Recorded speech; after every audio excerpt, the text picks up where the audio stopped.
नमस्कार दोस्तों, स्वागत है आपको अपने YouTube चैनल ISPCS सॉल्यूशन पर।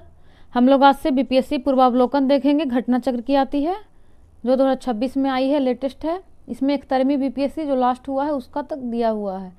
साथ ही इसमें आपका देख सकते हैं 38वीं बीपीएससी से लेकर 71वीं बीपीएससी तक दिया हुआ है। इसके साथ ही आपका CDPO 2018, CDPO 2005, CDPO 2022, TRE 1, 2, 3 सारा का दिया हुआ है। इसको आप लोग 1-2 के स्पीड में एक बार सुन लीजिए। उसके बाद इसका PDF आपको दे दिया जाएगा free of cost Telegram channel पे, और आप लोग पढ़ लीजिएगा। इसमें बहुत अच्छे से दिए हुए हैं। इतिहास से हम लोग आज शुरू करेंगे। इसमें है प्राचीन भारत का इतिहास। यहाँ से भारतीय इतिहास शुरू है। पहला में है प्राचीन भारत का इतिहास। इसमें टॉपिक वाइज PYQ दिए हुए हैं। पहला में कह रहा है पाषाण काल। पहला क्वेश्चन है कि भारत में पशुपालन एवं कृषि के प्राचीनतम साक्ष्य प्राप्त हुए हैं। अंजीरा से, दम्भ, सादात से, किली गुल मोहम्मद से या मेहरगढ़ से। पहले वीडियो को रोककर खुद से आंसर लिखिएगा, उसके बाद मिलाइएगा। तो क्या हो जाएगा? पशुपालन एवं कृषि के प्राचीनतम साक्ष्य प्राप्त हुए हैं मेहरगढ़ से। इसमें एक क्वेश्चन और पूछता है, जैसे एक तो है कि भारतीय उपमहाद्वीप में पशुपालन एवं कृषि का प्राचीनतम साक्ष्य मेहरगढ़ पाकिस्तान से प्राप्त हुआ है।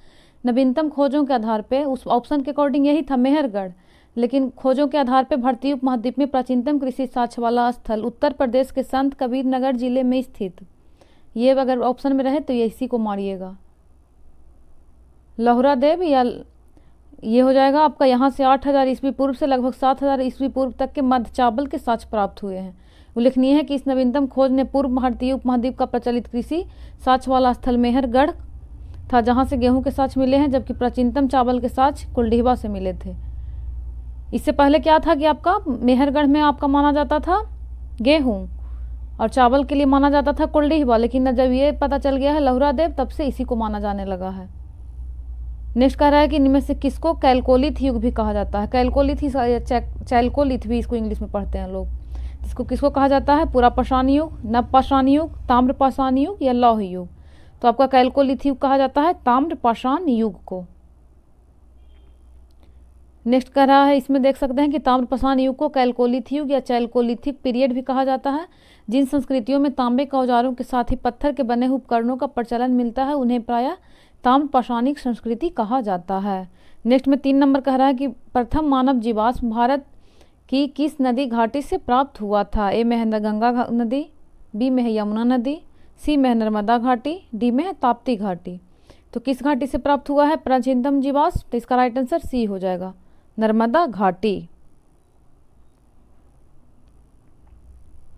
इसमें हो जाएगा भारत में मानव जीवाश्म का सर्वप्रथम साक्ष्य नर्मदा घाटी में अवस्थित हथनौरा, सीहोर, मध्य प्रदेश नामक पुरास्थल से प्राप्त हुआ है। इसकी खोज भारतीय भूवैज्ञानिक सर्वेक्षण के जीवाश्म विज्ञानी अरुण सोनाकिया द्वारा, इसको भी ये भी पूछ सकता है किसने किया है, अरुण सोनाकिया द्वारा वर्ष 1982 में की गई थी, कि नर्मदा घाटी में स्थित था। नेक्स्ट कह रहा है कि निम्नलिखित में से किस राज्य में भीमबेटका स्थित है। तो भीमबेटका आपका है MP में। भीमबेटका पूर्वास्थल पूर्व पाषाण युग से मध्य ऐतिहासिक काल तक मानव गतिविधियों का केंद्र रहा है। ये आपका MP में है। ये भी पूछता है कि इसकी खोज किसने किया था। नेक्स्ट प्रश्न में दे देगा कि किसने बताया है। नेक्स्ट कह रहा है कि इसमें एक तरफ नवपाषाण युग स्थल दिए हुए हैं, दूसरे तरफ इसका स्थान उतनूर, चिरांद, गुफकराल और पोयम पल्ली। तो सबसे पहले इसमें चिरांद सबसे आसान है, तो चिरांद कहाँ पड़ता है? तो B में 4 हो जाएगा। इससे भी एलिमिनेट कर सकते हैं, तो B में 4 इसी में सिर्फ है, तो 3, 4, 2, 1। तो उतनूर आज आपका हो जाएगा तेलंगाना, चिरांद हो जाएगा बिहार, गुफकराल हो जाएगा कश्मीर और पायमपल्ली हो जाएगा तमिलनाडु। तो 3, 4, 2, 1 सी हमारा राइट आंसर हो जाएगा। उतनूर तेलंगाना, चिरांद बिहार, गुफकराल कश्मीर, पोयमपल्ली तमिलनाडु। नेक्स्ट पे चलते हैं। नेक्स्ट में कह रहा है कि सूची 1 से सूची 2 को मिलाना है। एक तरफ ताम्रपाषाण युगीन स्थल है और दूसरे तरफ इसमें नदियाँ। तो आहार किस नदी के है? कायथा, सावलदा और मालवा। तो आहार किस नदी के किनारे है? तो यह है बनास। तो 1 का 4 हो जाएगा। तो 4 इसमें ऑप्शन में है। इससे भी एलिमिनेट कर सकते हैं। ये असिस्टेंट 2019 में पूछा है BPSC असिस्टेंट में। तो इसमें 4 है, इसमें हो जाएगा आपका तो 3, उसके बाद 1 और 2। इसको आप पढ़ लीजिए। आहार हो जाएगा बनास नदी, कायथा काली सिंध, सावलदा हो जाएगा ताप्ती नदी, मालवा हो जाएगा नर्मदा नदी। तो क्या हो जाएगा? 4, 3, 1, 2 सी हमारा राइट आंसर है। आहार बनास, कायथा काली, स्वालदा या सालबदा ताप्ती नदी और मालवा नर्मदा नदी। नेक्स्ट टॉपिक है संदर्भ सभ्यता एवं संस्कृति से हर बार प्रश्न एक पूछता है। पहला कह रहा है कि सिंधु सभ्यता निम्नलिखित में से किस युग में पड़ती है? तो ये पड़ती है आपका आद्य ऐतिहासिक काल युग काल में। तो इसका डी राइट आंसर हो जाएगा। इसमें है कि ऐतिहासिक काल का निर्धारण पठनीय लेखन कला के ज्ञान के आधार पर किया जाता है। लेखन कला के ज्ञान के पहले का कालखंड प्राग ऐतिहासिक कालखंड होता था। भारतीय इतिहास में लगभग 3000 से 6000 तक का कालखंड आद्य ऐतिहासिक माना गया है। संदर्भ सभ्यता आद्य ऐतिहासिक माना जाता है, क्योंकि यहाँ पर लेखन कला का ज्ञान तो था परंतु अभी तक पढ़ा नहीं जा सका था। इसमें 3 तरह का कैटेगरी होता है। पहला तो जिसमें कि आपका लेखन कला का ज्ञान ही नहीं है तो उसे कहा जाता है प्राग ऐतिहासिक। दूसरे में है कि लेखन कला का ज्ञान तो था लेकिन उसे पढ़ा नहीं जा सका, तो जिससे हो जाएगा सिंधु। और उसके बाद आता है जिसमें ज्ञान भी है और पढ़ा भी जा सका, तो ये हो जाता है ऐतिहासिक काल, जो कि बाद के काल में आता है। तो इसका राइट आंसर था आद्य ऐतिहासिक काल। नेक्स्ट करें कि सिंधु घाटी सभ्यता में सबसे महत्वपूर्ण विशेषता क्या है? तो इसमें है पक्की बेट ईंट से बनी इमारत, प्रथम असली मेहराब, पूजा स्थल, कला और वास्तुकला। तो पूजा स्थल तो नहीं था, पक्की ईंट से बनी इमारत, कला और वास्तुकला, ये सब इसकी विशेषता थी। इसका राइट आंसर बीपीएससी ई माना था, 1 से अधिक। एक्सप्लेनेशन देख लेते हैं। कह रहा है कि सिंधु घाटी सभ्यता की प्रमुख विशेषता नगर नियोजन को माना जाता है। ये भी मान सकते हैं कि या तो नन ऑफ द एबव मान लिया होगा, क्योंकि यहाँ नगर और कस्बे के एक निश्चित योजना के अनुसार बसाए जाते थे। पक्की ईंट से बनी इमारतों में मोहनजोदड़ो का विशाल स्नानागार व अनागार प्रमुख है। इनकी सतह पक्की ईंटों की थी जिसे जिप्सम द्वारा जोड़ा गया है। पक्की ईंट से बनी इमारतें, सुनियोजित वास्तुकला, उन्नत व्यापार एवं वाणिज्य इस सभ्यता की प्रमुख विशेषता थी। ज्ञातव्य है कि मेसोपोटामिया एवं मिस्र आदि प्राचीन सभ्यताओं की भांति हड़प्पा सभ्यता में पूजा स्थलों के स्पष्ट साक्ष्य नहीं मिलते हैं। इसी प्रकार भारत में प्रथम असली मेहराब का उदाहरण बलवन के मकबरे में दिखता है, अतः विकल्प ही सही है। नेक्स्ट करा किस शहर को मिनी हड़प्पा के नाम से जाना जाता है? तो ये लोथल को कहा जाता है मिनी हड़प्पा। ये देख सकते हैं कि लोथल प्राचीन हड़प्पा या सिंधु सभ्यता के सबसे दक्षिणी शहरों में से एक है। इसे मिनी हड़प्पा के नाम से जाना जाता है। यह आधुनिक गुजरात राज्य में स्थित है। ये भी पूछा कि लोथल कहाँ है, तो गुजरात। किस नदी के किनारे है, तो भोगवा। इसके प्रारंभिक उत्खननकर्ता थे प्रोफेसर एस राव के निर्देशन में हुआ था। नेक्स्ट है कि निम्नलिखित में से कौन सा एक हड़प्पा का बंदरगाह है? तो इसका बंदरगाह है लोथल। हड़प्पा स्थित लोथल गुजरात के अहमदाबाद जिले में भोगवा नदी के किनारे है। यह एक हड़प्पा कालीन बंदरगाह था जहां से गोदीबाड़ा के साक्ष्य प्राप्त हुए हैं। नेक्स्ट में एक तरफ दिए हुए स्थल कह रहा है कि कौन सा हड़प्पा कालीन स्थल गुजरात में है? तो पहला में है लोथल, बी में है डाबरकोट, सी में है कालीबंगा, डी में है राखीगढ़ी। तो पूछ रहा है कि कौन सा गुजरात में? तो गुजरात में आपका लोथल हो जाएगा, ये हमारा राइट आंसर है। नेक्स्ट देख लेते हैं इसमें कि जैसे लोथल गुजरात में है, कालीबंगा राजस्थान, डाबरकोट बलूचिस्तान पाकिस्तान, बलूचिस्तान के पाकिस्तान में पड़ता है, और राखीगढ़ी हरियाणा में। नेक्स्ट कह रहा है कि दुनिया की सर्वाधिक प्राचीन सभ्यता कौन सी है? तो सबसे प्राचीन में आ जाएगा मेसोपोटामिया, इराक की सभ्यता। मेसोपोटामिया इराक सभ्यता को दुनिया की सबसे प्राचीन सभ्यता माना जाता है। यह सभ्यता वर्तमान इराक और उसके आसपास के क्षेत्रों में विकसित हुई थी। इजिप्शियन सभ्यता, मिस्र की सभ्यता का विकास नील नदी के द्रोणी में हुआ था। यह मेसोपोटामिया सभ्यता के बाद की मानी जाती है। नेक्स्ट कह रहा है कि कौन सा जानवर सिंधु घाटी सभ्यता के लोगों को नहीं पता था? तो इसका राइट आंसर है बी, घोड़ा। लोगों को बैल तथा हाथी की जानकारी थी, परंतु सिंधु घाटी सभ्यता के लोगों को घोड़े के अस्तित्व के विषय में विद्वानों में मतभेद है। हड़प्पा के विभिन्न स्थलों से प्राप्त अस्थियां गधखूर यानी इक्वस हेमियोनस खूर की है या पालतू घोड़े की है, यह निश्चित कर पाना कठिन है। रंगपुर, राना घुंडाई, लोथल, सुतकोटदा, कुंतासी, कालीबंगा से अश्व या उस प्राणी की अन्य जातियों के अवशेषों के साक्ष्य प्राप्त हुए हैं, लेकिन इसका प्रमाणिक प्रमाण नहीं होने के कारण इसको नहीं मान लिया था बीपीएससी। अत्यंत सीमित रहा था या न, इसमें है ना कि हड़प्पा सभ्यता में इसके अस्तित्व को पूर्ण रूप से नकारा नहीं जा सकता, यद्यपि इसका उपयोग अत्यंत सीमित रहा होगा, इसलिए इसका विकल्प बी मान लिया था बीपीएससी। निम्न में से किस हड़प्पा कालीन स्थल में टेराकोटा का हल मिला है? तो ये मिला है आपका नन ऑफ द अबव हो जाएगा। टेराकोटा मिला है इसका दोनों जगह से, बनवाली तथा कालीबंगा। सिंधु घाटी सभ्यता के हल के खोज से संबंधित टेराकोटा की प्रकृति प्राप्त हुई है, तो इसमें आपका हो जाएगा 1 से अधिक। 9 नंबर कह रहा है कि किस हड़प्पन नगर में जूते हुए खेतों के निशान मिले हैं? तो ये मिले हैं कालीबंगा से। हरियाणा के फतेहाबाद जिले में स्थित बनवाली से पक्की ईंट की बनी हुई हल की प्रतिकृति। खंबात की खाड़ी भोगवा नदी के किनारे स्थित लोथल से गोदीबाड़ा। राजस्थान के हनुमानगढ़ जिले में घग्घर नदी के किनारे स्थित कालीबंगा से जूते हुए खेत के साक्ष्य मिले हैं। गुजरात के धौलावीरा की हड़प्पन लिपि के बड़े आकार के 10 चिन्हों वाला एक लकड़ी का साइन बोर्ड मिला है। नेक्स्ट करें किस हड़प्पा स्थल पर हमें जूते हुए खेत के साथ मिले हैं, तो ये मिले हैं आपका कालीबंगा राजस्थान से। निम्नलिखित में से कौन सा हड़प्पा और मोहनजोदड़ो के उत्खनन से संबंधित नहीं थे, तो रखाल दास बनर्जी हैं, केएन दीक्षित भी हैं, एमएस वत्स भी हैं, जबकि बीए स्मिथ नहीं है। राइट आंसर डी है। वर्ष 1921 में दयाराम साहनी ने हड़प्पा के बृहद स्तर पर उत्खनन कार्य प्रारंभ किया था। 2627 से 3334 के मध्य माधव स्वरूप वत्स ने उत्खनन कार्य से संबंधित रहे। मोहनजोदड़ो का खोज ये किए थे रखालदास बनर्जी। इसके अतिरिक्त बहुत सारे विद्वान थे, K N Dikshit, Ernest Mackay, Aurel Stein, N Ghosh, J P Joshi आदि ने भी इस सभ्यता की खोज में महत्वपूर्ण योगदान दिया था। अतः स्पष्ट है कि बीए स्मिथ हड़प्पा सभ्यता की खोज से संबंधित नहीं रहे हैं, बल्कि ये इंडियोलॉजिस्ट एवं इतिहासकार के रूप में प्रसिद्ध थे। नेक्स्ट है कि हड़प्पा में मिट्टी के बर्तनों पर सामान्यतः किस रंग का उपयोग हुआ था, तो इस पे हुआ था लाल रंग का। हड़प्पन निवासी मिट्टी के बर्तनों का व्यापक पैमाने पर निर्माण करते थे, जिन पर लाल रंग के साँच प्राप्त होते हैं। हड़प्पा सभ्यता में मिट्टी के बर्तनों को बनाने में मिट्टी के चाक का भी प्रयोग किया जाता था। डिजाइन के आधार पर इन बर्तनों को दो श्रेणियां थी, एक तो बिना डिजाइन वाले बर्तन और दूसरे मृदभांड। इसको रोक कर आप लोग पढ़ लीजिएगा क्योंकि ऐसे बहुत ज़्यादा टाइम ले लेगा। नेक्स्ट है कि आईआईटी खड़गपुर के अध्ययन दल की रिपोर्ट के अनुसार लगातार कितने वर्षों की न के बराबर वर्षा का होना सिंधु घाटी सभ्यता के पतन का कारण रहा था, तो यह है आपका 900 वर्ष। डी हमारा राइट आंसर है। नेक्स्ट टॉपिक है वैदिक काल। पहला पूछ रहा है कि कह रहा है कि निम्नलिखित में से कौन सा एक ऋग्वैदिक युग से संबंधित नहीं है। ए में है घोषा, गार्गी, अपाला और विश्ववारा। इसका हो जाएगा गार्गी। एक 13वीं बीपीएससी जो कि सबसे लेटेस्ट बीपीएससी का एग्जाम है, जो 72वीं बीपीएससी के लिए वेरी इंपॉर्टेंट है। ये वीडियो आपको एईडीओ, 72वीं बीपीएससी और टीआरई 4 तीनों के लिए बहुत इंपॉर्टेंट है। इसको जितना दो बार 3 बार जितना ज़्यादा 2 के स्पीड में भी सुन लीजिएगा तो बहुत दिमाग में अट जाएगा। इसमें कह रहा है कि घोषा, अपाला और विश्ववारा ये तीनों ऋग्वेद की, घोषा, अपाला और विश्ववारा ये तीनों ऋग्वेद में सूक्त या मंत्रों की दृष्टा स्त्रियां थीं, अतः इन्हें ऋग्वैदिक युग से संबंधित माना जाता है। इसके विपरीत गार्गी जो थी वो उत्तर वैदिक उपनिषद युग की दार्शनिक है, न कि ऋग्वैदिक युग की। आप लोग पढ़ते हो ना, वैदिक काल 2 भागों में बटा है, एक है ऋग्वैदिक और एक है उत्तर वैदिक। पहले हो जाता था 1500 बीसी से 600 बीसी तक हो जाएगा आपका उत्तर वैदिक, और उसके बाद हो जाएगा इसके पहले वाला ऋग्वैदिक। तो उसी के आधार पर इसको बांटा गया है। तो ये सब घोषा, अपाला, विश्ववारा ये सब पूछ रहा था ऋग्वैदिक युग से संबंधित। तो जो गार्गी है वही उत्तर वैदिक है।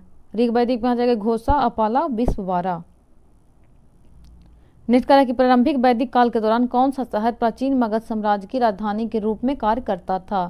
तो ये प्रारंभिक वैदिक काल देकर कंफ्यूज कर दिया है। डायरेक्ट मारिए कि प्राचीन मगध साम्राज्य की राजधानी के रूप में कौन था, तो राजगीर।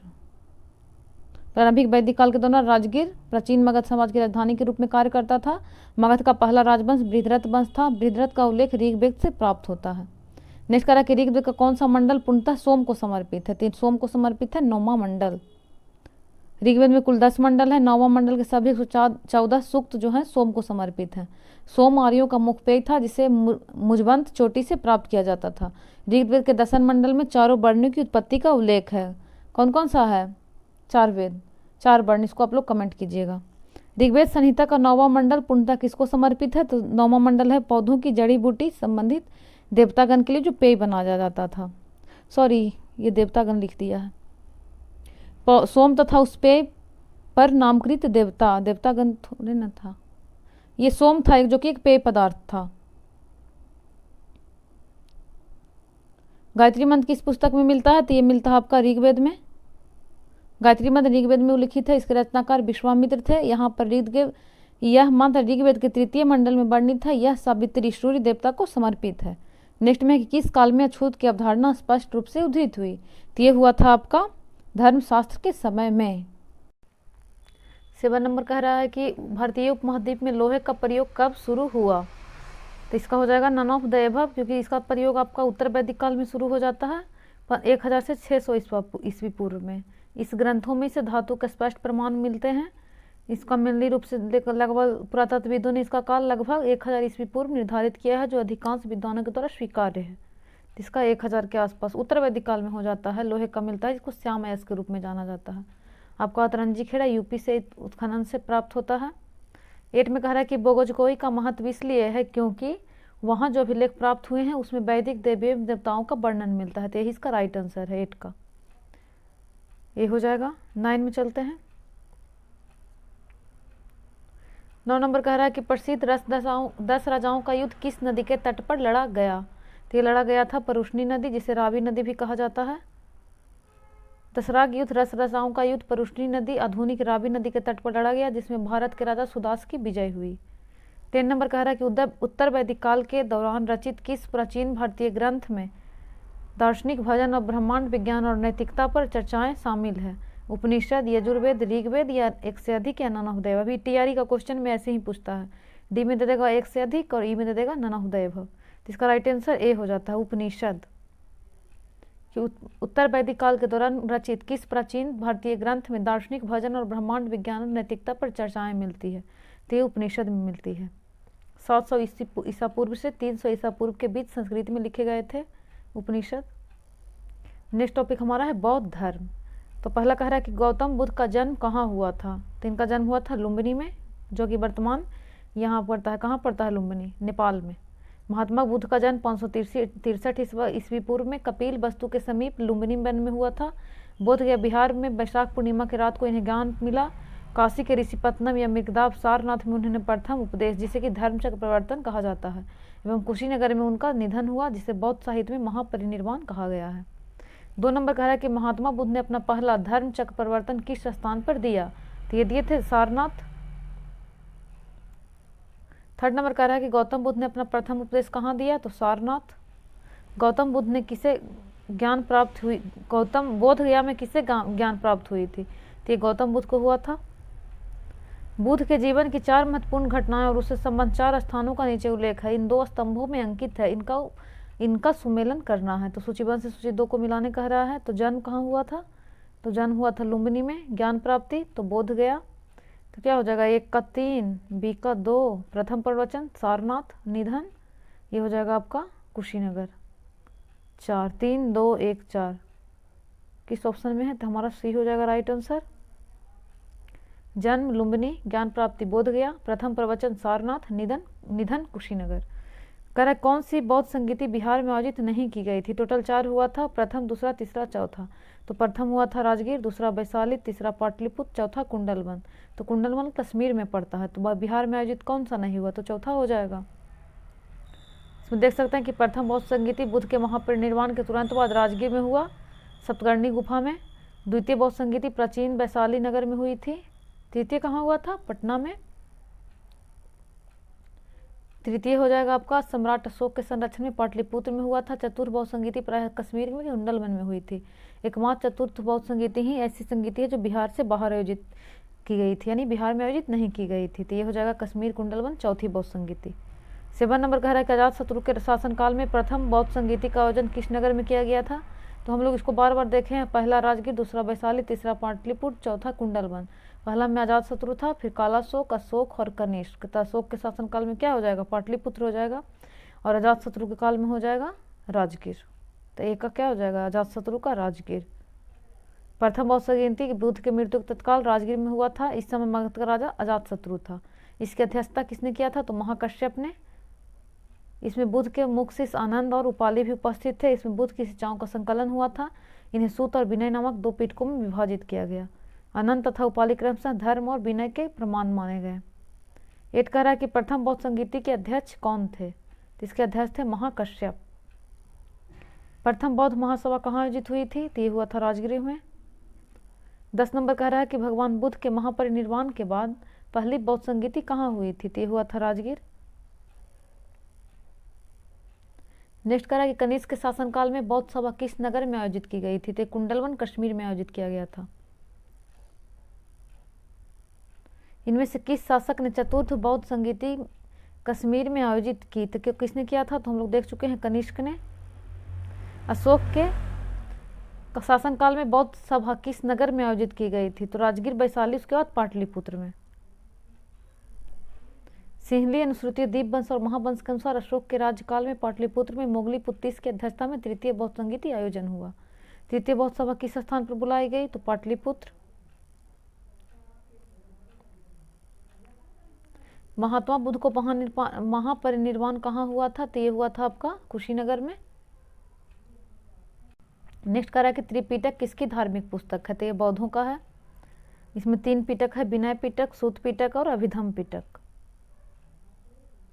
17 नंबर कह रहा है कि निम्नलिखित में से कौन सा महायान बौद्ध धर्म और हीनयान धर्म के बीच मूलभूत अंतर का प्रतिनिधित्व करता है? जिसका मेन था कि देवी देवताओं की मूर्ति की पूजा करना। महायान जो थे वो देवी देवताओं की पूजा करने लगे थे और जबकि हीनयान नहीं करते थे। तो यही मेन अंतर था इनमें। बौद्ध धर्म में हीनयान संप्रदाय को मानने वाले मूर्ति पूजक नहीं थे, जबकि महायान वाले बुद्ध को देवता के रूप में पूजा करने लगे थे मूर्ति बनाकर। नेक्स्ट करा 80 नंबर की बोध गया में बोधि वृक्ष अपने वंश की 21 पीढ़ी का। तो इसमें विवाद हो गया था, इसके कारण बीपीएससी इसको डिलीट कर दिया था, इसको मूल्यांकन से बाहर कर दिया गया था। 19 है कि चीनी यात्री संयुगन ने भारत की यात्रा की थी। तो कब किया था? तो इसका हो जाता है 515 से 520 ईस्वी के बीच। 518 में भारत आया तो 515 से बीच में 18 आता है ना, इसलिए इन्होंने 3 वर्षों की यात्रा के उपरांत बौद्ध धर्म में प्रतियों के साथ चीन लौटा था। 20 नंबर कह रहा है कि गौतम बुद्ध को एक देवता का स्थान किस राजा के युग में प्राप्त हुआ? तो कनिष्क के काल में। 21 है कि वे शिक्षक जिनसे बुद्ध ने महाभिनिष्क्रमण के बाद सबसे पहले ज्ञान प्राप्त करने का प्रयास किया। तो ये अलार कलाम और रुद्रक रामपुत्र थे। सी हो जाएगा उसका। महात्मा बुद्ध हलाल कलाम के आश्रम में पहुंचे तथा दीक्षा ली। अलार कलाम आश्रम में तपस्या की, किंतु उसके संतुष्ट नहीं हुए। बाद में सांख्य दर्शन के आचार्य से मिलते हैं। अलार कलाम सांख्य दर्शन के आचार्य थे तथा अपनी साधना भक्ति के लिए विख्यात थे। अतः अलार कलाम एवं रुद्रक रामपुत्र से महात्मा बुद्ध ने ज्ञान प्राप्त किया था। 22 कह रहा है कि कौन से बात बौद्ध धर्म तथा जैन धर्म में समान नहीं है? तो अहिंसा दोनों मानते हैं, वेदों के प्रति उदासीनता भी और रीति रिवाज की अस्वीकृति भी। आत्मदमन जैन तो मानता है लेकिन बौद्ध नहीं मानता है। बौद्ध धर्म मध्यम मार्गी है। आत्मदमन भोग के प्रति का परिहार ये सब हो जाएगा आपका बौद्ध धर्म में किया गया था, जैन धर्म में नहीं। जबकि वेदों की प्रामाणिकता प्रति अनास्था, कर्मकांडों, फलवत्ता का निषेध, प्रांतियों की हिंसा का निषेध दोनों धर्मों में किया गया है। 23 है नालंदा विश्वविद्यालय ज्ञान का महान केंद्र था, किसके लिए? बौद्ध धर्म का। नेक्स्ट टॉपिक है जैन धर्म। कह रहा महावीर स्वामी का जन्म कहाँ हुआ था? तो कुंडग्राम वैशाली में हुआ है इनका जन्म। इनकी माता त्रिशला वैशाली के लिच्छवी गणराज की चेटक की बहन थी। ये पूछता है कि पुत्री थी या बहन थी? तो बहन थी। तथा पिता सिद्धार्थ ज्ञात्री कुल के संघ के प्रधान थे। उनके बड़े भाई नंदी वर्धन थे। नेक्स्ट कह रहा है कि भगवान महावीर का प्रथम शिष्य कौन था? तो इनका दामाद जमाली था। पत्नी का नाम यशोदा प्रियदर्शनी नाम की पुत्री उत्पन्न हुई। पुत्री का विवाह जमाली से हुआ जो बाद में महावीर स्वामी का अनुयायी बन गया। उनका प्रथम शिष्य भी बना, वही प्रथम शिष्य था जमाली। जैन धर्म के प्रवर्तक महावीर जी का मोक्ष स्थान कहाँ है? तो यह है आपका पावापुरी, नालंदा में पड़ता है। पावापुरी में स्थित है जो बिहार राज्य के नालंदा में है। 72 वर्ष की आयु में बिहार के पावापुरी में इन्होंने शरीर त्याग दिया था। महावीर जैन की मृत्यु कहाँ हुई थी? तो ये हुआ था पावापुरी। नेक्स्ट करा कि कौन से सबसे पूर्वकालिक जैन ग्रंथ कहलाता है? तो कहलाता है 14 पूर्व। इसमें पूर्व लगा हुआ ही है तो 14 पूर्व याद रखिएगा। त्रिरत्न जैसे कि सटीक ज्ञान, सच्ची आस्था और सटीक क्रिया किससे संबंधित है? तो जैन धर्म से। आजीवक संप्रदाय के संस्थापक थे तो मखलीपुत्र कुशाल। 8 में है कि पाटलिपुत्र में बुलाई गई प्रथम जैन संगीति के अध्यक्ष कौन थे? तो ये थे आपका स्थूल भद्र। 9 नंबर कह रहा है कि निम्नलिखित राजाओं में किसका जैन धर्म के प्रति भारी झुकाव था? तो ये था खारवेल। कलिंग का चेदी वंशीय शासक खारवेल प्राचीन भारतीय इतिहास के महानतम सम्राटों में से था।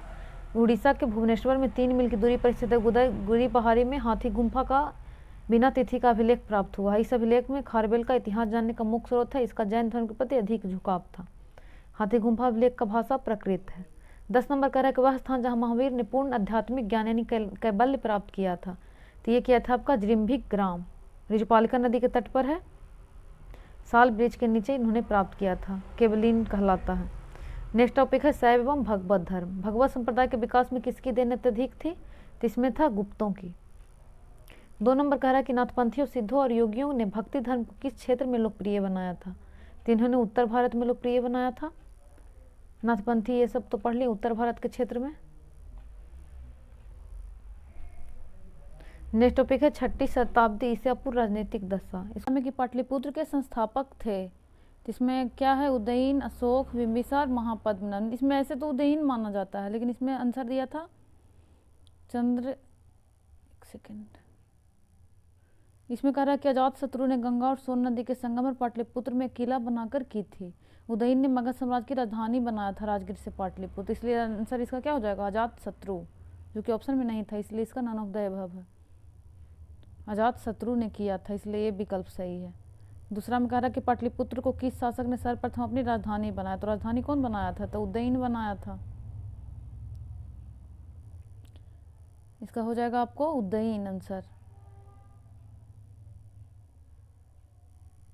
किस शासक ने अपनी राजधानी पाटलिपुत्र में हस्तांतरित की थी, तो कौन किया था, उदयीन, सी हो जाएगा। किस राजा ने पाटलिपुत्र बसाया था, तो बसाया पूछेगा तो अजातशत्रु हो जाएगा, याद रखिएगा। अजातशत्रु बसाया था और राजधानी बनाया था उदयीन।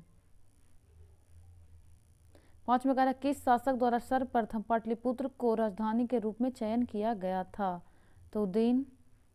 प्राचीन काल में गंगा के दक्षिण क्षेत्र को क्या कहा जाता था, तो इसे कहा जाता था, ये है मगध। गंगा के दक्षिण का क्षेत्र मगध के नाम से जाना जाता था। तक्षशिला सिंधु और झेलम नदी के बीच स्थित था। चोल गोदावरी नदी, इसके बारे में बता रहा है कि तक्षशिला जो था वो सिंधु और झेलम के बीच स्थित था। चोल जो था गोदावरी नदी के दक्षिण में है। और अर्नर्त प्राचीन भारत में वैदिक कालीन एक राजा थे। 7 कह रहा है कि प्रथम मगध साम्राज्य का उत्कर्ष किस शताब्दी में हुआ था, तो ये हुआ था ईसा पूर्व 6ठी शताब्दी में। प्रथम मगध साम्राज्य का वास्तविक संस्थापक उसका बिंबिसार था, वह हर्यक वंश का संस्थापक था। मगध का उत्कर्ष 6ठी शताब्दी ईसा पूर्व में हुआ था। 8 कह रहा है कि किस महान शासक ने प्राचीन बिहार में हर्यक वंश की स्थापना की थी, तो ये किया था बिंबिसार ने। देखिए 17वीं में पूछा था।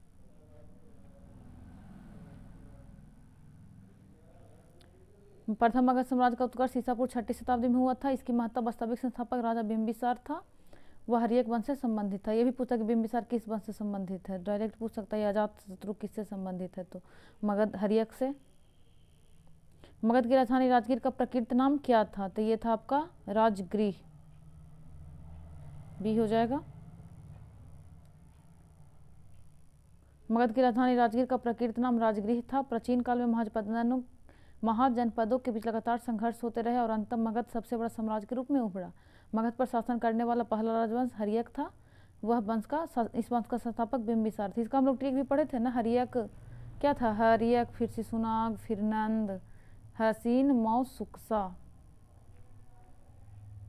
हर्यक, शिशुनाग, नंद, मौर्य, सुंग, कन, सातवाहन। तो वही पूछ रहा कि पहला कौन था, तो पहला हर्यक था। नेक्स्ट है कि मल, इसका महाजनपदों की राजधानियाँ दिया हुआ, एक तरफ जनपद दिया हुआ है। तो इसमें सबसे आसान कौन था, तो अंग है, तो अंग की राजधानी चंपा थी, तो बी का 3 हो जाएगा। इसमें भी है, इसमें भी है, तो ये दोनों कट जाएगा। अब हो जाएगा सी, बी का 3 है, ए का। मल का राजधानी कहाँ था, तो इसका था मल का कुशीनारा, तो ए का 4 हो जाएगा। बी का 3 हो जाएगा चंपा। सी का हो जाएगा 1 गंधार का तक्षशिला और वत्स का कौशाम्बी।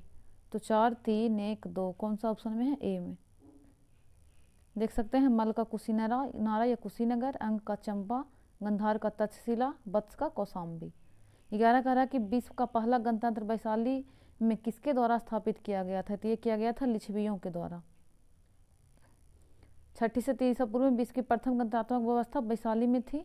वस्तुतः 6ठी सदी में जहां महाजनपदों में राजतंत्रात्मक शासन व्यवस्था थी, वहीं बज्जी तथा मल नामक 2 राज्यों में गणतंत्रात्मक शासन व्यवस्था प्रचलित थी। बज्जी 8 राज्यों का एक संघ था, जिसमें वैशाली के लिच्छवी सर्वाधिक शक्तिशाली थे। 12 कह रहा है ईसा पूर्व 6ठी सदी में विश्व का प्रथम गणतंत्रात्मक व्यवस्था कहाँ था, तो ये कहाँ था आपका, वैशाली में। मगध की प्रारंभिक राजधानी कौन सी थी, तो पहला राजधानी था राजगृह। इसको आप लोग रोक के पढ़ लीजिएगा, हम बस प्रश्न पढ़ देते हैं। पुराने के अनुसार मगध में शासन करने वाला पहला राजवंश बृहद्रथ वंश था। इसके पहले राजा बृहद्रथ का पुत्र जरासंध था, जिसने गृहब्रज यानी राजगीर को अपनी राजधानी बनाई थी। 14 में कह रहा कि प्राचीन महाजनपद मगध की प्रथम राजधानी कौन सी थी, तो पहला तो राजगृह था, इसलिए क्या हो जाएगा, नन ऑफ द एबव, एक से इनमें से कोई नहीं। अजातशत्रु के वंश का नाम क्या है, तो इसका वंश का नाम था हर्यक। अजातशत्रु अपने पिता एवं हर्यक वंश के संस्थापक बिंबिसार की हत्या कर राजगद्दी पर बैठा था। इसके पुत्र उदयन भी इसका हत्या कर देता है, इसलिए इसको क्या, कौन सा वंश कहा जाता है, पितृहंता वंश। कह रहा है 16 में कि 16 महाजनपदों की सूची कहाँ दिया हुआ है, तो ये दिया हुआ आपका अंगुत्तर निकाय, बौद्ध धर्म अंगुत्तर निकाय और जैन धर्म भगवती सूत्र में दिए हुए हैं। बौद्ध ग्रंथ अंगुत्तर निकाय में 16 महाजनपद की सूची है, जो 16 दिया हुआ है इसमें। इन सभी महाजनपदों में एक महाजनपद अस्मक जो था वो दक्षिण भारत में स्थित था, बाकी सब उत्तर भारत में है। जैन ग्रंथ भगवती सूत्र में भी 16 महाजनपदों की सूची मिलती है, किंतु वहां पर 16 महाजनपदों के नामों में कुछ भिन्नता पाई जाती है। सतराकारा के प्रदोत कहाँ का राजा था, तो ये था आपका अवंती का, देख लीजिएगा, चंड प्रद्योत। 18 का मगध शासक बिंबिसार का चिकित्सक कौन था, तो इसका चिकित्सक का नाम था जीवक। इसी को भेजता है पांडुरोग, जब इसको हो जाता है चंड प्रद्योत के इलाज के लिए भेजता है बिंबिसार। नंद वंश के पश्चात मगध पर किस राजवंश ने शासन किया, तो क्या था हसीन मौ, नंद के बाद मौर्य वंश। इसको रोक के पढ़ लीजिएगा। बिस्कारा के कलिंग नरेश खारवेल का संबंध था, तो इसका संबंध था महाभगवाहन वंश, जिसे चेदी वंश कहा जाता था। तो क्या हो जाएगा, एक से अधिक, डी ई आंसर है। कलिंग के चेदी राजवंश का संस्थापक महाभगवाहन नामक व्यक्ति किया था, इसलिए इसका नाम महाभगवाहन वंश पड़ा था। इसका सबसे शक्तिशाली शासक खरवेल था, ये जैन धर्म का अनुयायी था, ये भी पूछता है। राजा खरवेल का नाम जुड़ा है, तो इसका संबंध है हाथी गुम्फा के लेख के साथ, सी हो जाएगा। ये उड़ीसा राज्य में भुवनेश्वर में स्थित उदयगुड़ी पहाड़ी की हाथी गुम्फा में उसका एक बिना तिथि का अभिलेख प्राप्त हुआ है। 12 के बराबर पर्वत श्रृंखला स्थित गोरखगिरी किसके द्वारा विजित की गई, तो किसके द्वारा, खरवेल के द्वारा ही विजित किया गया था, पढ़ लीजिएगा इसको। 23 कह रहा कि अंग महाजनपद की राजधानी क्या थी, तो ये था चंपा, जो कि वर्तमान भागलपुर और मुंगेर जिले में पड़ता है। नेक्स्ट कह रहा है यूनानी आक्रमण, इसमें क्या था, हिंद यूनान शक पल्लव कुषाण, हिंद यूनान शक पल्लव कुषाण आने का क्रम है। तो कह रहा है कि निम्नलिखित में से मगध का कौन सा राजा सिकंदर महान के समकालीन था, तो घनानंद के समय ही आया था, नंद वंश के लास्ट चल रहा था, उसी के बाद इसको मार के मौर्य वंश की स्थापना होती है घनानंद के।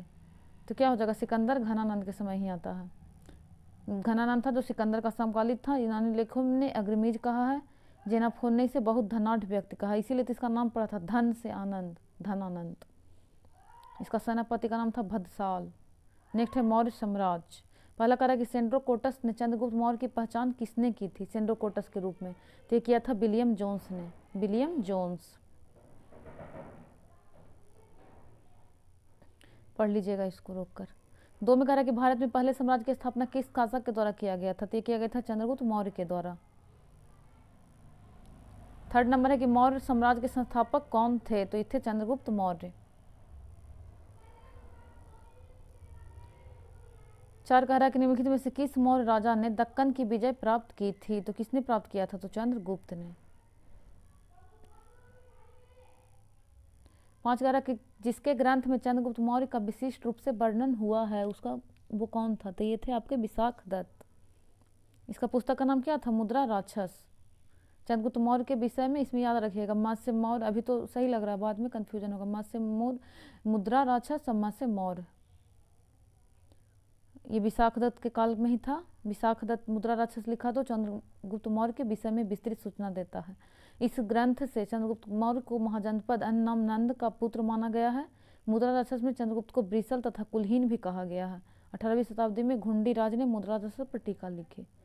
मेघास्थनीज किसका दूत था, तो सेल्यूकस निकेटर का राजदूत था। निकेटर द्वारा चंद्रगुप्त मौर्य की राजसभा में भेजा गया यूनानी राजदूत था। इससे पूर्व यह अराकोसिया के छत्रप के राजदरबार में सेल्यूकस का राजदूत रह चुका था। मेघास्थनीज ने भारतीय समाज को कितनी श्रेणियों में विभाजित किया था, तो 7 में विभाजित किया था। इसका राइट आंसर 7 है। इसका पहला में था दार्शनिक, कृषक, पशुपालक, शिल्पकार व व्यवसायी, योद्धा, निरीक्षक और मंत्री एवं उपदेशक। ये भी बताया था कि भारतीय समाज में दास प्रथा के प्रचलित होने का उल्लेख नहीं है। मौर्य काल में कोई भी व्यक्ति न तो अपनी जाति से बाहर विवाह कर सकता था और न ही उससे भिन्न पेशा अपना सकता था। 8 में कह रहा है कि वह स्रोत जिससे में पाटलिपुत्र के प्रशासन का वर्णन उपलब्ध है, तो यह है आपका इंडिका। मेघास्थनीज लिखा है, मेघास्थनीज की इंडिका में प्राप्त होता है। इसमें 6 समितियां का उल्लेख है, जिसमें 5वां सदस्य होते थे, तो टोटल 6 25 30 सदस्य होते थे। एक तरफ सूचीबंद है, दूसरी तरफ सूची 2 से मिलान कह रहा है। तो इसमें क्या हो जाएगा, एक पहले इसको ऐसे बना सकते, जैसे प्रयाग की सभा कौन आयोजित करता था, तो हर्षवर्धन, तो सी का 2 हो जाएगा। तो ये दोनों हैं, ये दोनों कट जाएगा। सेकेंड, चोल संगम झील कहाँ है, तो ये आपका चोल संगम झील का निर्माण राजेंद्र प्रथम करवाया था, तो इसका तो 3 हो जाएगा। तो फिर अब इसमें आ जाइए, इसका 3, इसका 4, इसका 1, इसका 2, फिर 1।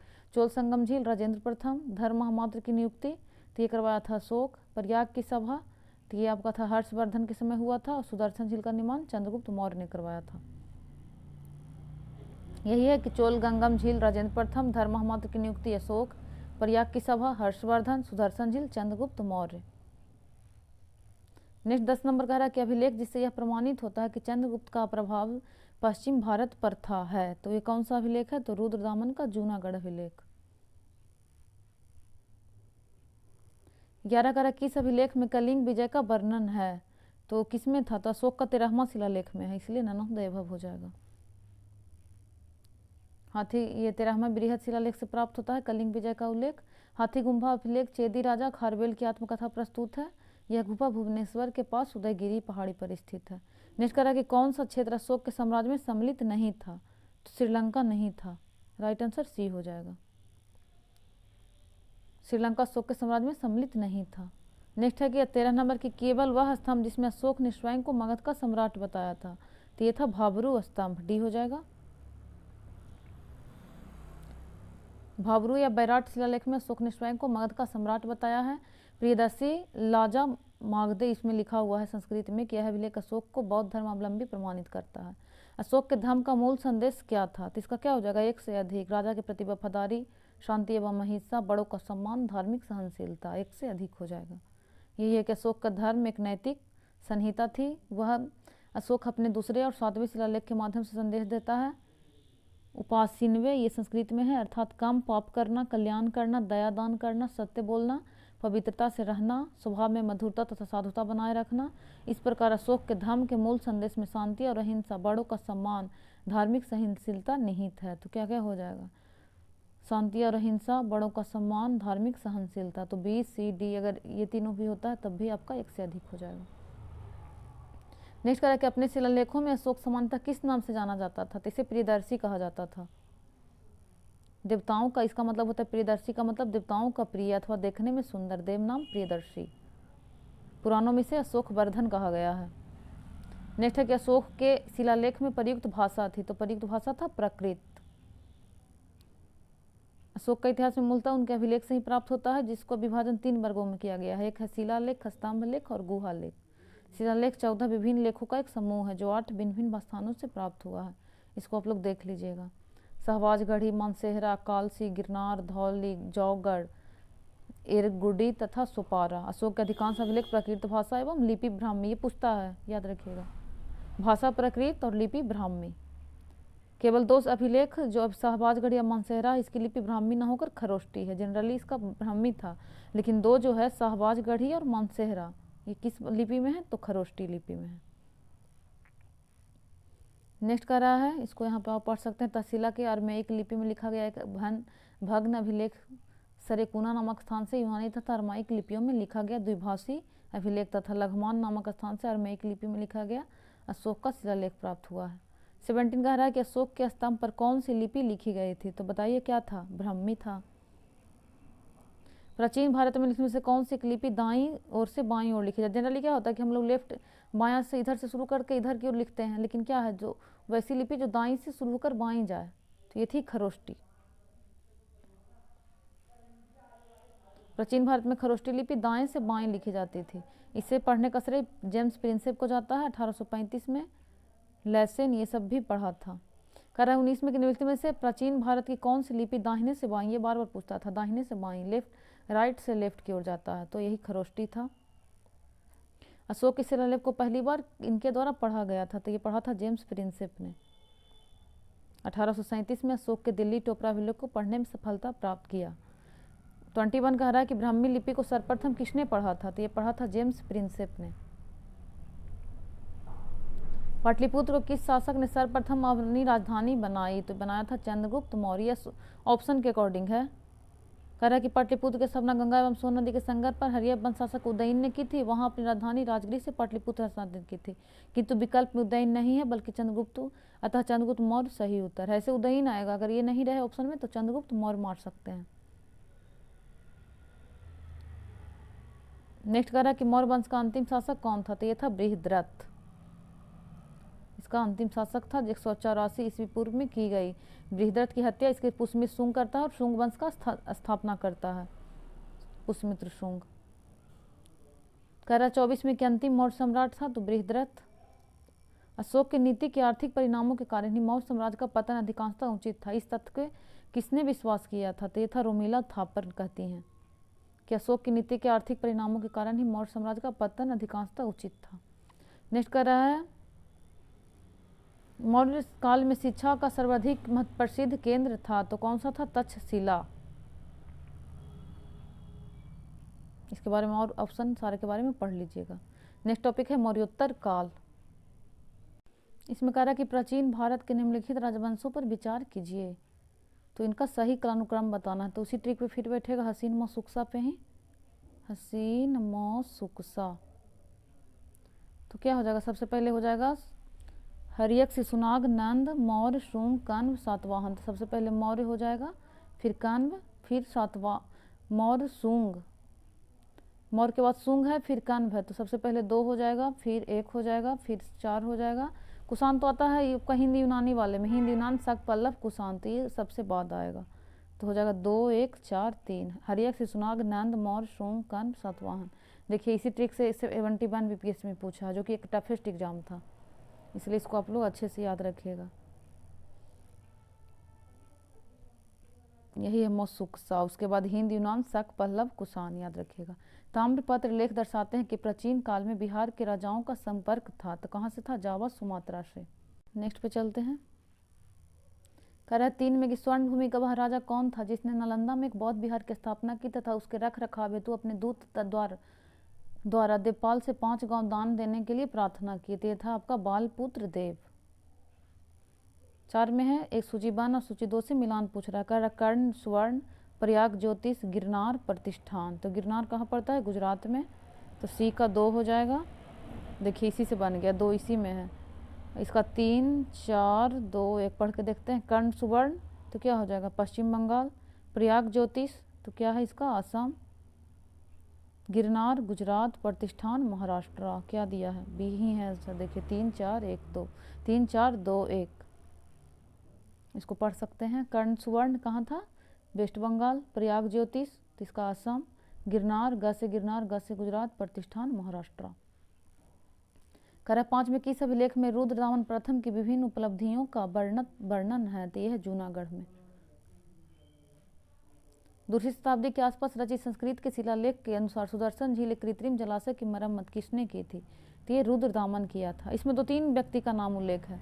रुद्रदामन प्रथम का जूनागढ़ अभिलेख गुजरात में गिरनार पहाड़ी से प्राप्त हुआ है। संस्कृत भाषा का यह अभिलेख प्रारंभिक संस्कृति अभिलेखों में से एक है। इस अभिलेख से सुदर्शन झील के बांधों के निर्माण और पुनर्निर्माण की सूचना दी गई है।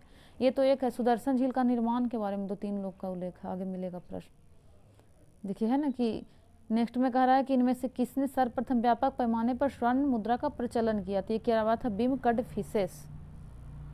कुषाण शासक था। ये भी पूछा था कि वंश का नाम रहेगा तो कुषाण वंश, और बिम कडफिसेस अगर राजा का नाम रहे तो। 8 में कह रहा है कि पूर्व गुप्त काल में शीशे के सिक्के की एक बड़ी संख्या जारी की गई, तो किसके द्वारा, सातवाहन। 9 कह रहा है कि शुंग वंश के बाद किस वंश ने भारत पर राज किया, तो हसीनमो सुकसा। शुंग के बाद कण्व वंश।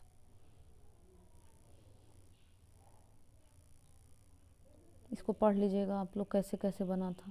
नेक्स्ट टॉपिक है गुप्त एवं गुप्तोत्तर युग। कह रहा है किस गुप्त शासक ने अपने बड़े भाई की हत्या कर सत्ता प्राप्त किया था, तो इसका स्टोरी जानते होंगे। चंद्रगुप्त द्वितीय था, जो कि अपना भाई रामगुप्त को मारकर बना था। इसका भाई का नाम क्या था, रामगुप्त की हत्या कर उसकी पत्नी ध्रुव देवी से विवाह कर लिया था तथा शकों के विरुद्ध विजय प्राप्त किया था। 2 में कह रहा है कि प्राचीन भारत का नेपोलियन किसे कहा जाता है, तो समुद्रगुप्त को कहा जाता है। 3 है कि गुप्त सम्राट जिसे हुनों को पराजित किया था, तो किसने किया था, तो ये स्कंदगुप्त किया था, स्कंदगुप्त याद रखिएगा। नेक्स्ट 3rd नंबर कह रहा है कि नालंदा विश्वविद्यालय का संस्थापक कौन था, तो इसका संस्थापक था कुमार गुप्त।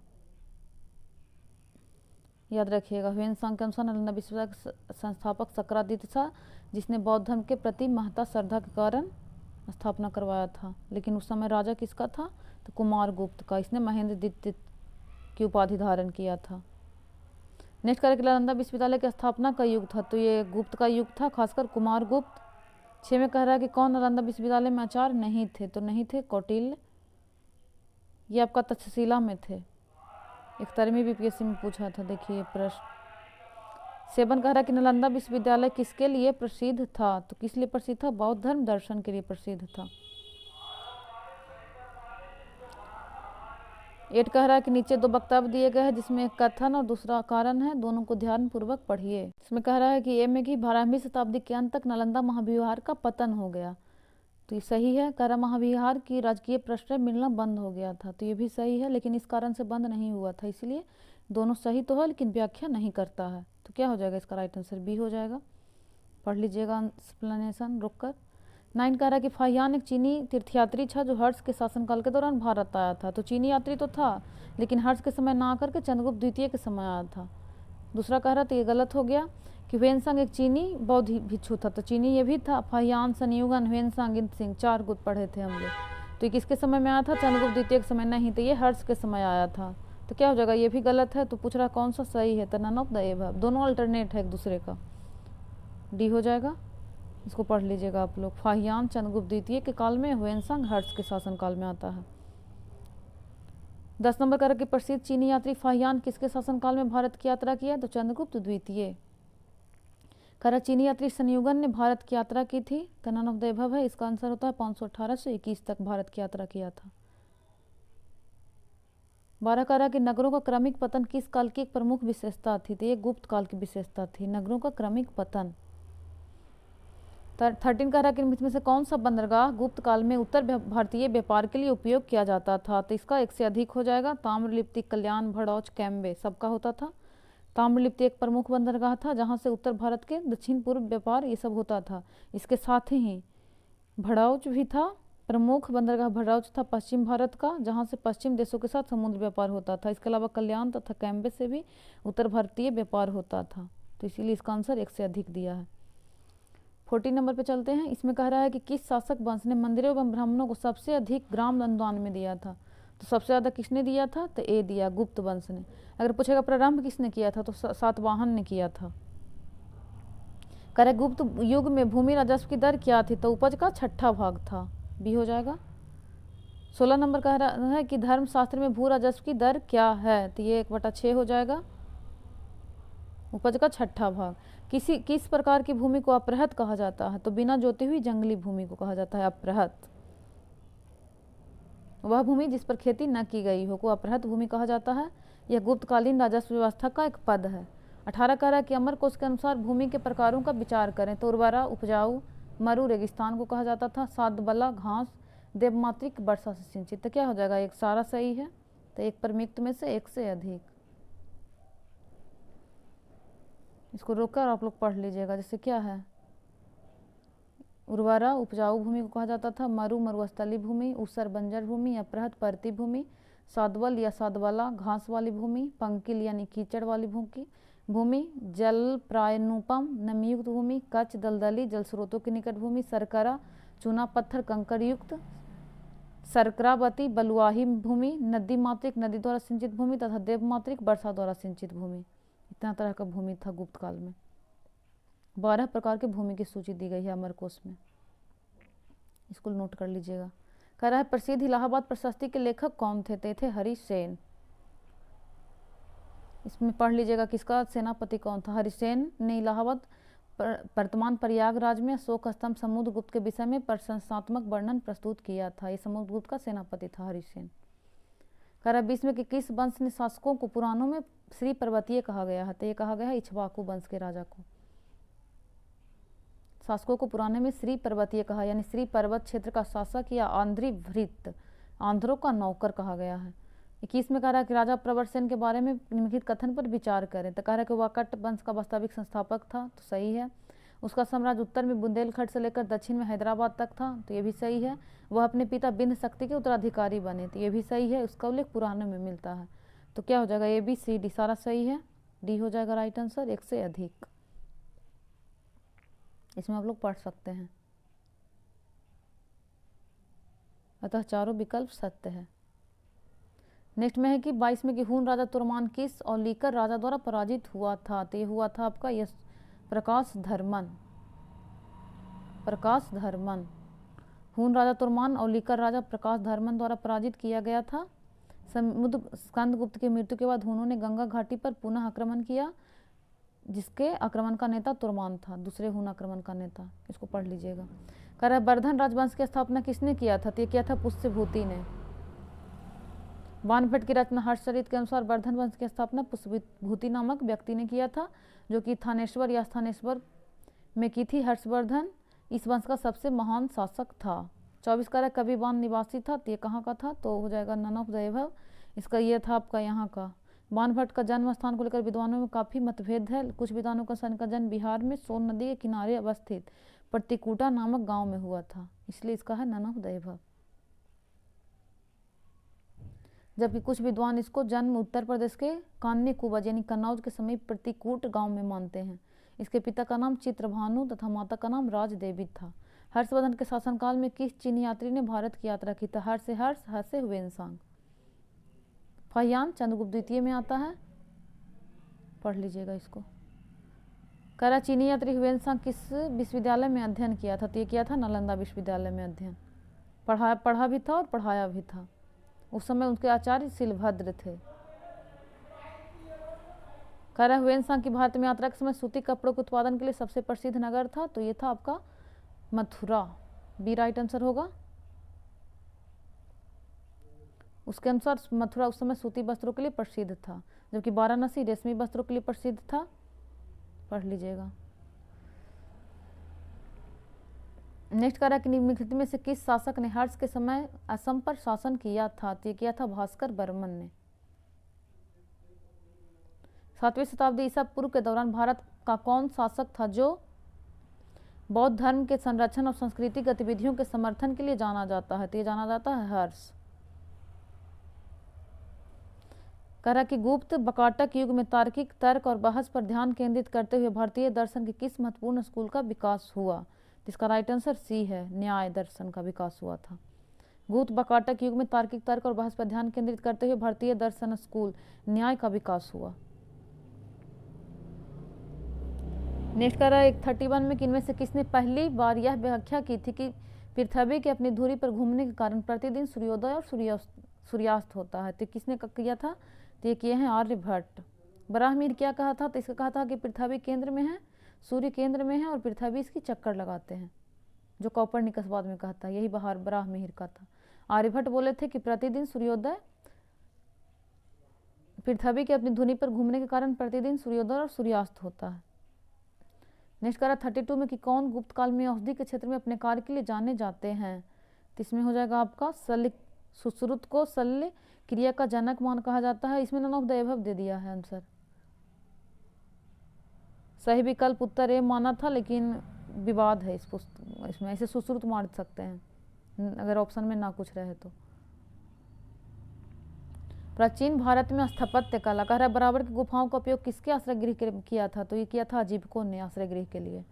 2 कह रहा है कि भारतीय कला में स्तूप, चैत और विहार का निर्माण किससे संबंधित है? तो इसका संबंध है बौद्ध धर्म से। 3 कह रहा है कि खजुराहो मंदिर, इसको आप लोग पढ़ लीजिएगा। खजुराहो मंदिर स्थापत्य के निर्माण में सहयोगी थे, तो कौन किसने करवाया था? तो चंदेल शासक।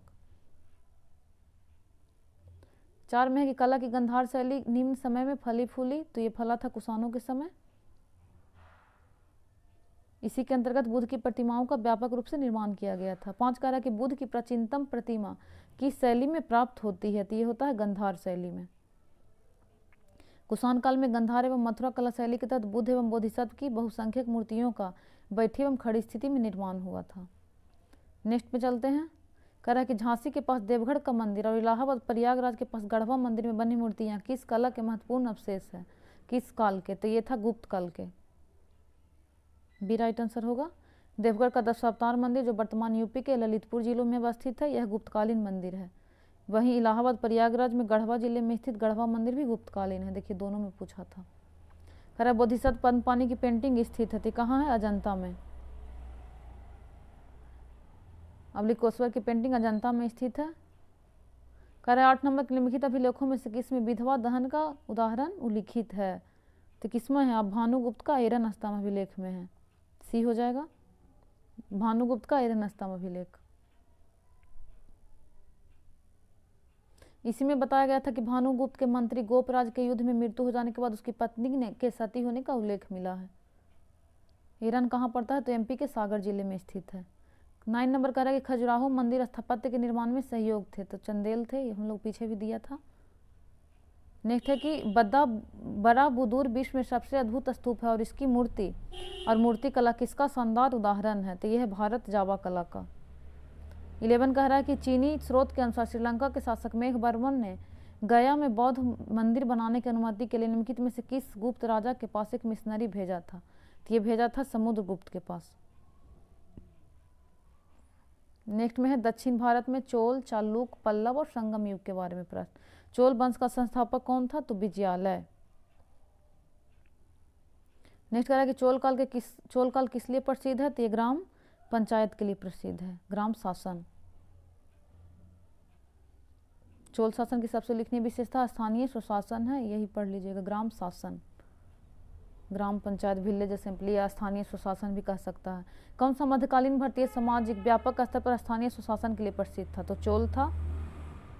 कैलाशनाथ मंदिर किस वंश ने और किस राज्य में बनाया है? तो ये बना है पल्लव वंश ने, तमिलनाडु में। नेक्स्ट कह रहा है कि निम्नलिखित में से कौन सा मंदिर कांचीपुरम में स्थित है? तो ये कौन सा मंदिर है? तो एकाम्बरेश्वरार मंदिर, पढ़ लीजिएगा इसको, कांचीपुरम में है एकाम्बरेश्वराम, ये देवाधिदेव महादेव को समर्पित है। तंजावुर में बृहदेश्वर मंदिर का निर्माण किस राजा द्वारा करवाया गया था? तो ये करवाया था राजराज प्रथम।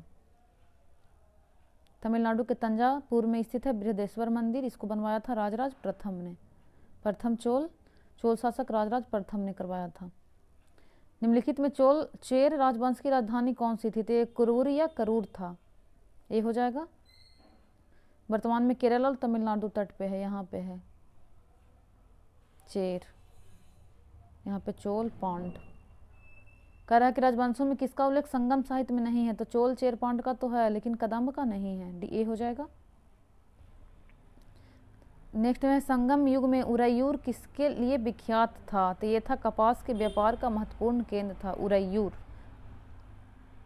तमिलनाडु के चिरापल्ली में अवस्थित कावेरी नदी के तट पर उरैयूर संगमकालीन महत्वपूर्ण नगर था, जो कि सूती वस्त्रों का बहुत बड़ा केंद्र था। इसका विवरण पेरिपाल शब्द इटालियन सी अरगारू नाम से मिलता है। ये इसका लेखक अज्ञात है, ये भी पूछा था कि इसके लेखक कौन है, अज्ञात। दक्षिण भारत के मंदिरों का आकर्षण द्वार क्या कहलाता था? तो गोपुरम। 11 में कि रोमन साम्राज्य से व्यापारिक संबंध किसने स्थापित किया था? तो ये किया था चेर ने। नेक्स्ट कह रहा है कि फारसी यात्री अब्दुल रज्जाक भारत में किस राजा के शासनकाल में आया था? तो यह था देवराय द्वितीय के काल में। नेक्स्ट टॉपिक है प्राचीन साहित्य एवं साहित्यकार। कह रहा है कि किस भारतीय दर्शन ने परमाणु सिद्धांत का प्रतिपादन किया था? तो वैशेषिक, डी हो जाएगा। महर्षि कणाद इस दर्शन के प्रवर्तक थे। कालिदास के कुमार संभव में किस पौराणिक चरित्र के निधन की कहानी है? तो कार्तिकेय के बारे में है, कुमार संभवम कार्तिकेय। नेक्स्ट है मुद्रा रक्षक के लेखक कौन थे? तो विशाख दत्त। कह रहा है 4 में कि मेघासनीज के पुस्तक का नाम क्या है? तो इसका पुस्तक का नाम था इंडिका, पढ़ लीजिएगा इसको रोककर। कह रहा है कि इंडिका का लेखक कौन थे? तो मेगास्थनीज। सूची 1 और सूची 2 में मिलान कह रहा है, तो बृहद संहिता के लेखक कौन थे? तो बराह मिहिर हो जाएगा। राजतरंगिणी सबसे इजी है, तो कलहन, तो सी का 1 हो जाएगा। इसमें भी है, बी का 2 दे दिया है। मुसिका मसा, 1 सेकेंड, इसका डी है। 4 3 1 2, 4 3 1 2, तो बृहत संहिता का हो जाएगा बराह मिहिर, मुसिका मसा का अतुला, राजतरंगिणी कलहन, विक्रमांक देवचरित विल्हन। फिर से पढ़ लेते हैं, बृहत संहिता बराह मिहिर, मुसिका मसा अतुला, अतुल, राजतरंगिणी कलहन, विक्रमांक देवचरित बिल्हन। नेक्स्ट में है कि सूची 1 सूची 2 को मिलाना है तो कौटिल्य अर्थशास्त्र, पाणिनि अष्टाध्यायी, कामंदक नीतिसार के लेखक थे कुमार संभव के कालिदास। तो क्या हो जाएगा इसका, ये तो मिला लीजिएगा। नेक्स्ट इसमें फिर से पढ़ सकते हैं, जैसे अर्थात का कौटिल्य, अष्टाध्यायी पाणिनि, नीतिसार कामंदक, कुमार संभव कालिदास। कलहन की पुस्तक का नाम क्या था, तो राजतरंगिणी। कौटिल्य की पुस्तक अर्थशास्त्र किस विषय पर आधारित है, तो ये आपका है, नाम तो अर्थशास्त्र है लेकिन ये राजनीति पर आधारित है, शासन राजनीति हो जाएगा यहाँ पे। कौटिल्य के मौर्य रचित अर्थशास्त्र शासन के सिद्धांत और अभ्यास का पुस्तक है। इसमें राजा के लिए मंडल सिद्धांत है जो विदेश नीति की व्याख्या करता है। इसके अलावा सप्तांग सिद्धांत ये सब है। अर्थशास्त्र में तत्कालीन प्रशासन एवं कृषि, शिल्प एवं व्यापार व्यवस्था की भी विस्तृत जानकारी मिलती है, सबके बारे में है। ऐसे मेनली रूप से इसमें राजनीति है। कौटिल्य के अर्थशास्त्र किस पहलू पर प्रभाव डालता है, तो राजनीतिक नीतियाँ है ना, इसमें राजनीतिक नीतियाँ।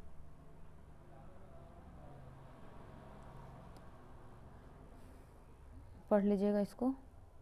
राजनीति शास्त्र का एक अद्वितीय ग्रंथ है। अर्थशास्त्र नामक पुस्तक के लेखक तो कौटिल्य हो जाएंगे, विष्णुगुप्त जिन्हें कहा जाता था। इतिहास के प्राचीन और मध्यकालीन काल के राजाओं और उनके द्वारा लिखी गई रचनाओं का सही मिलान किस में किया गया है, तो यह महेंद्र वर्मन। मत विलास प्रहसन के लेखक है महेंद्र वर्मन, बी हो जाएगा। मुक्त माल्यद के लेखक कृष्णदेव राय।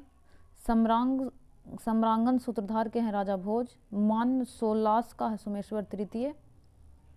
नेक्स्ट में कि पेरिपल्स ऑफ द सी किसने लिखा है, तो इसका लेखक अज्ञात है, अज्ञात लेखक के द्वारा लिखा गया है, नाम का उल्लेख नहीं मिलता है इनका। नेक्स्ट है कि पृथ्वीराज रासो के लेखक हैं तो चंद्रवरदाई।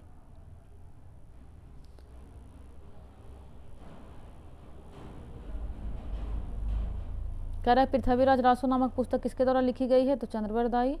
स्वप्नदास दत्ता के लेखक कौन है, तो भास। 13 नाटक उपलब्ध हैं, इसको एक बार देख लीजिएगा कौन कौन सा है। कुमार संभव महाकाव्य किस कवि ने लिखा है, तो कालिदास। किराती जूनियम लेखक भारवी, भारवी हैं। उस स्रोत का नाम बताएं जो प्राचीन काल में भारत के व्यापारिक मार्गों पर मौन है, तो ये था मिलिंद पन्हो। नेक्स्ट कह रहा है कि पाली भाषा में लिखा गया है मिलिंद पन्हो। इसमें क्या है, नागसेन और मिलिंद का प्रश्न और नागसेन का उत्तर है, मेनांडर के बीच वार्तालाप का वर्णन है। हर्षचरित के लेखक तो ये बाणभट्ट थे। कह रहा है 21 में कि सूची 1 से सूची 2 को मिलाना है तो चरक का संबंध है चिकित्सा से, ब्रह्मगुप्त का संबंध है, इसका हो जाएगा बराह मिहिर नाटक कार, सी का 3 ब्रह्मगुप्त हो जाएगा ज्योतिष, विशाखदत्त नाटक, विशाखदत्त नाटक हो जाएगा, एक सेकेंड। चरक चिकित्सा 2, विशाखदत्त नाटककार तो 3, बराह मिहिर ज्योतिष, ब्रह्मगुप्त गणित 2 1 4 3, बी हो जाएगा इसका राइट आंसर। चरक का चिकित्सा, ब्रह्मगुप्त गणित, बराह मिहिर ज्योतिष, विशाखदत्त नाटककार। 22 में है कि राजनीति की प्रारंभिक पुस्तक नीतिसार किसके द्वारा लिखी गई थी, तो लिखे थे कामंदक।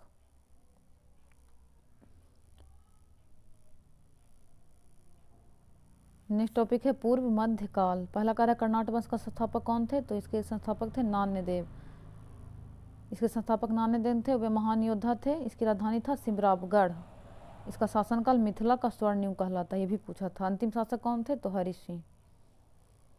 अंतिम शासक हरि सिंह देव थे। ये कला और साहित्य के संरक्षक थे। इन्होंने पंजीकरण व्यवस्था की शुरुआत की थी। नेक्स्ट करा कि बिहार में विक्रमशिला विश्वविद्यालय के संबंध में निम्नलिखित कथनों पर विचार करें। तो बिहार के वर्तमान बांका में है, तो नहीं, भागलपुर में है। 2 में कह रहा है किसका संस्थापक पाल वंश के राजा गोपाल ने करवाया था, तो नहीं, धर्मपाल ने करवाया था। बौद्ध धर्म का वज्रयान संप्रदाय यहाँ फला फूला, तो सही है। यहाँ खगोल विज्ञान, तर्कशास्त्र, कानून, व्याकरण और दर्शन जैसे अन्य विषय भी पढ़ाए जाते थे। देखिए इसमें ये ध्यान से देखिएगा, गलत पूछ रहा है, कौन सा गलत है, तो कौन कौन गलत है, 1 और 2, ये हो जाएगा। रोककर इसको पढ़ लीजिएगा। भागलपुर में है। इसकी स्थापना किसने करवाया था, वो देख ही लिए हम लोग, धर्मपाल। वज्रयान का प्रभाव था और क्या क्या पढ़ाया जाता था, इसको बख्तियार खिलजी ने नष्ट कर दिया था। नेक्स्ट है 4 नंबर की विक्रमशिला नामक प्राचीन विश्वविद्यालय की स्थापना बंगाल के किस शासक ने किया था, तो धर्मपाल। विक्रमशिला विश्वविद्यालय किसके द्वारा स्थापित किया गया था? तो धर्मपाल। विक्रमशिला शिक्षा केंद्र संस्थापक कौन था? तो धर्मपाल। मिथिला भाषा का विकास किसके शासनकाल के दौरान हुआ था? तो ये हुआ था कर्नाट राजवंश। पढ़ लीजिएगा नान्यदेव। बोदंतपुरी शिक्षा केंद्र बिहार के किस राज्य में स्थित है? यहाँ पे तो दंतपुरी कहाँ है आपका? बिहार में है, बिहार शरीफ, नालंदा में। गोपाल ने करवाया था इसका स्थापना, याद रखिएगा, उदंतपुरी का। कश्मीर का अकबर के नाम से कौन सा प्रसिद्ध है? तो यह आपका है जैनुल आबदीन, सुल्तान जैनुल आबदीन। सिकंदर लोदी का पुत्र था। कश्मीर का अकबर कहा जाता है। यहाँ से आपका मेडिएवल शुरू हो गया, इसको हम लोग नेक्स्ट लेक्चर में देख लेंगे। मिलते हैं नेक्स्ट लेक्चर में, धन्यवाद।